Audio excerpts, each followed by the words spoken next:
7 years ago, I asked God to show me He was real. I asked Him to prove that He was real. Why did I ask God this? And I was at a point of desperation. I mean, I desperately was crying out to God to show me He was real. And why was I doing this?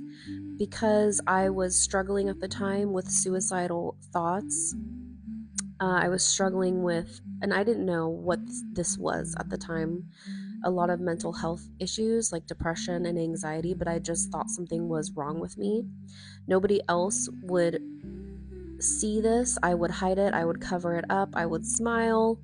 My behavior probably changed a little bit. I was probably doing things maybe out of character for me, but I was struggling. And I was at a point where I was in between jobs, working as a Lyft driver, and I was waiting to pick up a passenger one day in Roseville. And I was actually planning how and when and where I was going to end my life. And I was crying in my car because I didn't want to do it, but I couldn't handle the feelings that were going on inside of me at that point anymore. It was like torture.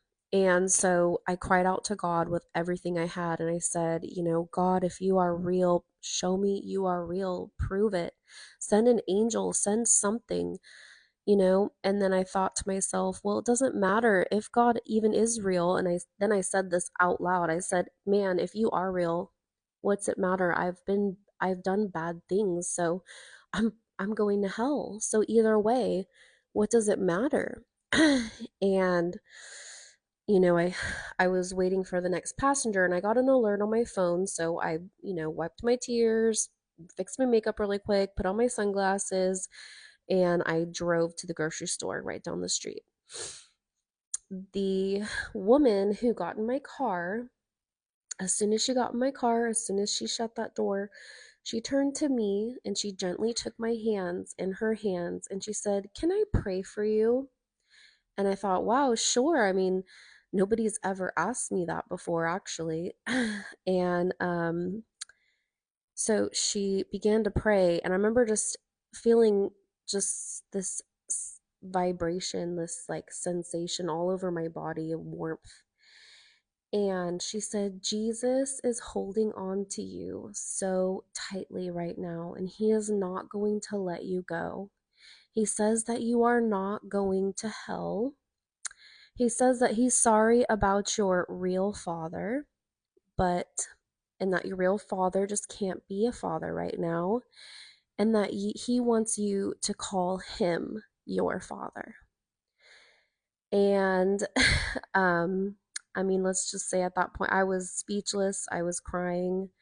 She said a couple other things that only, God would know.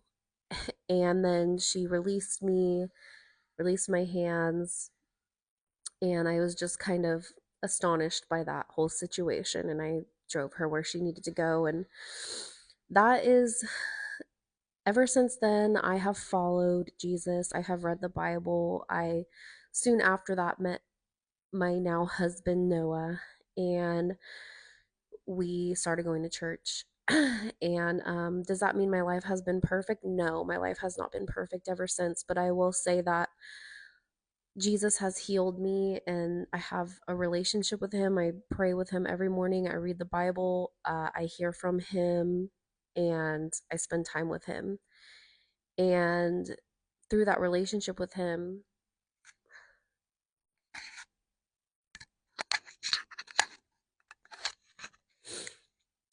he has healed me from that depression. He has delivered me from the suicidal thoughts.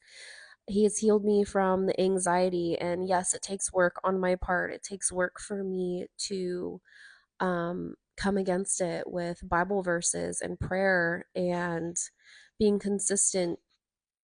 Um, so it's not easy, I will say, but I've never, I've never felt and been so good in my life. My circumstances aren't perfect. My relationships aren't perfect. Like nothing is perfect. I mean, Jesus doesn't make things perfect, but he does heal. And um he's healed me from a lot of things. So I wanted to just make sure that I shared this with everybody because he told me to. So thanks for listening. And if you liked it, please leave a comment and a like and share with a friend. Thanks so much. Love you guys.